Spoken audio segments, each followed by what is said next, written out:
வணக்கம் and welcome to cinema matrix. இந்த வீடியோல எத பத்தி பார்க்க போறோம் அப்டின்னா, அருண் வந்து விஜய் சேதுபதி சார்ட்ட பேசும்போது உடைஞ்சு அழுறாரு. எதுக்காக அவர் அழுந்தாரு? அதுக்கான காரணம் என்ன? அப்டின்றத நம்ம டீடைல்டா பார்த்துடலாம். அதுக்கு முன்னாடி நம்மளோட சேனல நீங்க சப்ஸ்கிரைப் பண்ணாம இருந்தீங்கன்னா, சப்ஸ்கிரைப் பண்ணி சப்போர்ட் பண்ணுங்க. சோ தட் ஒவ்வொருத்தர்ட்டயும் வந்து 10 வாரம் கடந்துட்டீங்க.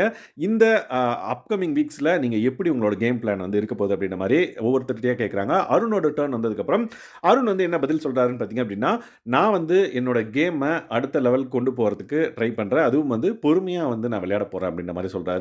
ஸோ பொறுமையா இந்த சென்ஸ் சண்டைலாம் போடாம அப்படின்றத மீனிங்ல அவர் வந்து சொல்றாரு. பட் விஜய் சேதுபதி சார் வந்து பார்த்தீங்கன்னா, சண்டை போடுங்க. ஆனா ஒரு கண்ட்ரோல் உங்ககிட்ட இருக்கணும். ஸோ கண்ட்ரோல மீறி வந்து பார்த்தீங்க அப்படின்னா, நீங்க போக்கூடாது. ஆனா சண்டை போடுங்க. பொறுமையா விளையாடணும் அப்படின்ற அவசியம் கிடையாது.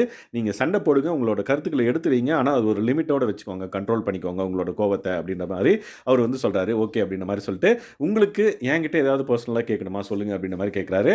ஸோ அவர் வந்து ரொம்ப தயங்கி வந்து பார்த்தீங்க அப்படின்னா, வெளிய நான் என்ன வந்து எப்படி போர்ட்ரே ஆயிருக்கு அப்படின்றது எனக்கு தெரியல. ஸோ நெகட்டிவா போர்ட்ரே ஆயிருக்கா என்னன்றது தெரியல. அத பத்தி தெரிஞ்சுக்கணும் அப்படின்ற மாரி கேட்கிறாரு. நான் என்ன நெனச்சேன் அப்படின்னா, விஜய் சேதுபதி சார் அத சொல்லக்கூடாது அப்படின்னு சொல்லுவாரோ அப்படின்ற மாரி நெனச்சேன். பட் இது வந்து கன்ஃபெஷன் ரூம்ல நடக்குது அப்படின்ற விஷயத்தினால கண்டிப்பா ஒரு விஷயத்த வந்து அவங்களுக்கு கன்வே பண்றாரு விஜய் சேதுபதி சார்.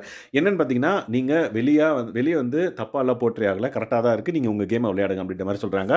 மக்களும் வந்து கை தட்டுறாங்க. சோ தட் அத கேட்டதுக்கு அப்புறம் வந்து பார்த்தீங்கன்னா, அப்பாடா அப்படின்ற மாரி இருக்கு. ஏன்னா லாஸ்ட்டா ஒரு பிரச்சனை நடந்தது. ஸ்கில்டு லேபர் அப்படின்ற பிரச்சனையில விஜய் சேதுபதி சாரே வந்து பிக் பாஸோட மைக்ல வந்து பேசினாரு. அவருக்கு கிளாரிட்டி குடுக்குறதுக்கு. ஏன்னா, நேத்து சாட்டர்டே எபிசோட் முடிஞ்சதுக்கு அப்புறம் அவர் வந்து மச்சான் நான் வெளிய போறேன் அப்படின்ற மாரி விஜய் விஷால்ட்ட வந்து சொல்லிட்டு இருந்தாரு. சோ அத கேட்ட உடனே விஜய் சேதுபதி சார் வந்து அவருக்கு அட்வைஸ் பண்ணாரு. சோ அந்த பர்ட்டிகுலர் விஷயத்துக்கு அப்புறம் வந்து பார்த்தீங்க அப்படின்னா, அவர் உடைஞ்சு போயிட்டாருன்னே சொல்லலாம். சோ வெளிய என்ன போட்டு ஆயிருக்கு அப்படின்றது தெரிஞ்சுக்கணும்னு சொல்லிட்டு ரொம்ப கியூரியஸா இருந்தது. சோ இந்த பர்ட்டிகுலர் விஷயத்த விஜய் சேதுபதி சார் சொன்ன உடனே அவருக்கு வந்து ரொம்ப எமோஷனல் ஆகி அழ ஆரம்பிச்சுட்டாரு. சோ அவரோட கேம வந்து ஃபுல் ஃப்ளெட்ஜ்டா வந்து அப்கமிங் வீக்ஸ்ல விளையாடுவாரு அப்படின்னு சொல்லிட்டு நம்ம எக்ஸ்பெக்ட் பண்ணலாம். அதுக்கப்புறம் ரொம்ப அழுந்ததுக்கப்புறம் ஓகே நீங்க கரெக்ட்டா தான் விளையாடுறீங்க. இந்த ஒரு லிமிட்ட மட்டும் வச்சுட்டு நீங்க அடுத்த வாரத்த கடந்து போங்க. உங்களுக்கு கண்டிப்பா வெற்றி வாய்ப்பு கிடைக்க வாய்ப்பு இருக்கு அப்படின்ற மாரி விஜய் சேதுபதி சார் வாழ்த்துறாரு.